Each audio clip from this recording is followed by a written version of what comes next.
ہمارے ساتھ اس وقت ڈاکٹر اسلم خاکی صاحب ہیں. پروفیسر ڈاکٹر اسلم خاکی صاحب سپریم کورٹ کے معروف وکیل ہیں. خاکی صاحب نے ان دنوں ایک بڑا دلچسپ کیس کیا ہے، اور وہ پبلک سیکٹر جو یونیورسٹیز ہیں ان کی حالت زار کے بارے میں. تو آپ نے قائد اعظم یونیورسٹی کے پر جو ایک اسلام آباد ہائی کورٹ میں کیس فائل کیا، اس کے بارے میں کچھ بتائیں گے؟ ہاں، بسم اللہ الرحمن الرحیم. جو اس وقت ہمارے پبلک یونیورسٹیوں کی جو حالت ہے وہ بہت بری ہے، چاہے وہ صوبے میں ہوں یا اسلام آباد کے فیڈرل ایریا میں. تو بہرحال میرا تعلق کیونکہ فیڈرل ایریا سے ہے اور میں اس میں جو ہے پڑھاتا بھی ہوں ایز اے وزٹنگ فیکلٹی.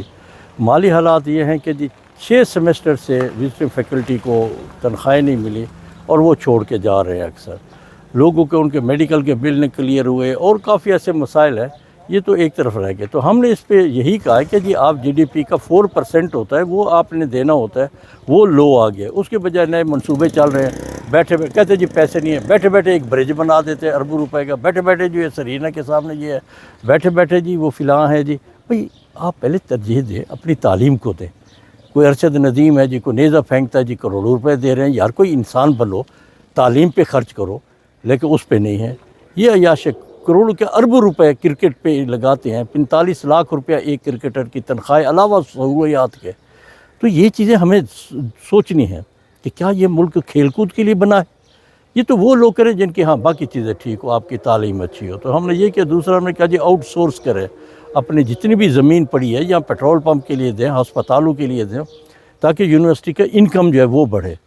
تو 2-3 چیز. تیسرا ہم نے کہا جی اٹینڈنس کیونکہ شارٹ نہیں کرتے. کیوں نہیں کرتے؟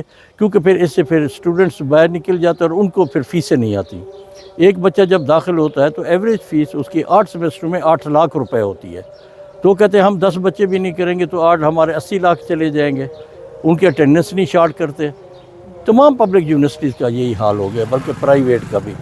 اور نہ ہی جو ہے یہ باقی اس طرح کے ان کی تعلیم میں یا اوور کراؤڈنگ ہے. اب میری کلاس میں 65 بچے ہیں، تو کیا وہ کیا پڑھیں گے؟ 40 سے اوپر بچے نہیں ہونے چاہیے. انٹریکٹیو ہے، مڈ ٹرم ٹیسٹ ہے، انٹرنل ایگزامینیشن ہے. اور سب سے بڑی ہم نے کہا جی وسائل کو آؤٹ سورس کریں، یہیں سے نکالیں اور گورنمنٹ پیسے دے. تو اس لحاظ سے ہم نے کیا. اور ابھی ان کی چند دن بعد پیشی ہائی کورٹ نے ان کو جو ہے وہ کر دیا ہے، نوٹس کر دیا کہ آپ جواب دیں. اٹارنی جنرل بھی، ایچ ای سی کو بھی ہم نے بنایا ہے، اور اس طرح سے جو ہے یہ چیزیں انشاءاللہ کر رہے ہیں. امید ہے کہ کچھ گزارا ہو جائے گا. چلے ہیں تو کٹ ہی جائے گا سفر آہستہ آہستہ.